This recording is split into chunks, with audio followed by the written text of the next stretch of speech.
New this hour, folks. The presidential race is tightening, and that's according to a brand new NBC News poll. Donald Trump is polling at 46% among registered voters, while President Biden is just behind at 44%, and that is well within the poll's margin of error. Now, the polling also shows that voters' interest in the 2024 election is at an all-time low for this point in a presidential race. But, folks, I will note we're talking about registered voters. And before we talk about the poll anymore, we just want to be really clear here that the election is still more than 6 months away. And this poll is just a snapshot in time of a certain set of voters. So joining us now to break it all down is the publisher of The Bulwark, Sarah Longwell. She's also the executive director of Republican Voters Against Trump. And we are very happy we got her in the studio. We're always very happy to see you, Sarah Longwell. Give us the sort of TLDR on where we are with polling right now, how we should be looking at polling this far out, especially when it's national polling. And I'm specifically interested in what you are looking for with what you call, quote, normie Republicans. Yeah, well, look, right now what's been happening is a lot of the frustration from voters has been directed at the president, right? Joe Biden is top of mind for them. And so when they're frustrated about immigration or crime or the economy, they blame Joe Biden.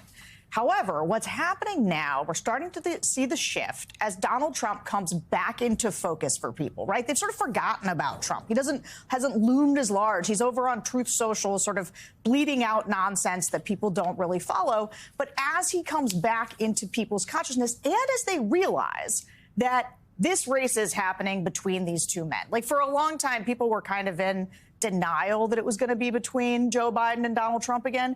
But as they sort of tune in and see that this is what's happening, they remember how much they dislike Donald Trump. And so it makes sense to me that you're starting to see that gap close. But one of the things that's interesting to me about this race right now is that because they are both functionally incumbents, right, and people know everything they need to know about these men, the persuadable voters in this race in 2024 really comes down to these people we call the double haters or the double doubters or a pox on both their housers, right? People who don't love either of them. And so it's ultimately going to come down to who do they dislike more? And so when I listen to swing voters in the focus groups, a lot of times they use the phrase the lesser of two evils. And so I think that as Trump comes back into focus and people say, oh, yeah, I remember, I really, really dislike him, I think you're going to start to see this race shift in its shape. So talk about shifting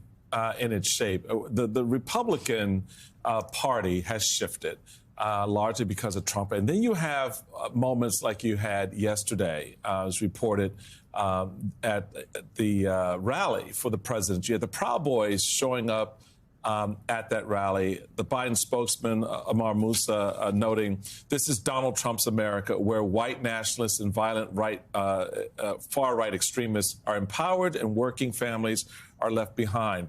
How does that imagery play into what you've just said? Certainly for a normie Republican like myself, I'm like, time out, not doing that. And for all the brothers in the neighborhood, Proud Boys at the rally, be careful. So the reality of it is, that truth, that's Trump's America, where he embraces and gives countenance to the hate and the vile and the venom spewed by those in the Proud Boys, and then expect the rest of the country to go, that's okay. So it's the normalization of that. How does all of this play for those voters you've been talking to and seeing out there? Well, going back to Alicia's earlier question about the normie Republicans, right? So these are people that we would think sort of are like us, old school Reagan Republicans. Yeah. Those are the people for whom the Republican Party is becoming unrecognizable. What's interesting is if you talk to younger Republicans, they came of age in politics with Donald Trump as the head of the Republican Party. And so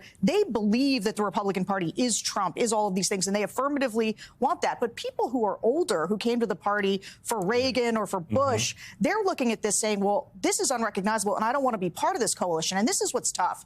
They're not Democrats, right? So they're not excited about Joe Biden. They have problems with his policies.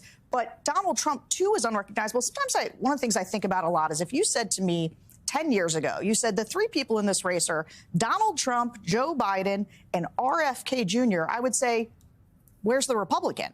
right? Because Donald Trump was like a limousine liberal. Independent. Democrat, right? Or Point. independent, yeah, on a good day. And so that is just a testament to how wildly our politics have shifted. And so a lot of these normie Republicans, now they become a big chunk of the swing vote. And the question is, will they get there to affirmatively vote for Biden, or will they kind of protest vote, sit it out? I mean, I hear different things from these voters all the time. Sometimes they say, look, I'm just going to leave it blank. I'll vote down ticket for Republicans. Some of them are RFK curious. And some of them, especially some portion of these Nikki Haley voters who really voted against him in the primaries, they say, look, Joe Biden, I have problems with him on policy, but I do not want Donald Trump back in the White House. Right, and for me, that's just voting for the country at that point. But I mean, so my theory is on the normie Republicans or Republicans that don't feel like they have the permission structure to vote for a Democrat, even if the Democrat is Joe Biden, if they leave the top of the ticket blank, that's fine. That's my theory, but maybe I'm wrong. If you are a Republican, I want to be clear. I'm talking about the Republicans. Y'all Democrats and Democrat adjacent, y'all got to vote for Joe Biden. Don't leave that thing blank. I'm talking about Republicans. This is not for you. We have to talk about the Republicans. So here's the thing. I think that a permission structure can be created for these Republicans. Time? Yeah, Yes. there is time. You just said it. 6 months is a long time in political. But here's what I think needs to happen. I talk about this a lot. There are generals who worked for Donald Trump. There are many people in his administration, in his cabinet, his own vice president, who will not vote for him again. They've been clear about that. But if you believe that Donald Trump is an existential threat to democracy, and then your decision is to say, and I'm going to leave it blank, that is a dereliction of duty, right? We are adults. We can make hard decisions. And I think that these folks need to come out and say, Donald Trump is this threat. I saw it up close. And as a result, I will vote for the one person who is standing in his way, and that helps create this permission structure. No, I'm a big believer that we have got to get there where some of these folks are actively saying, you need to vote for Joe Biden to stop Donald Trump.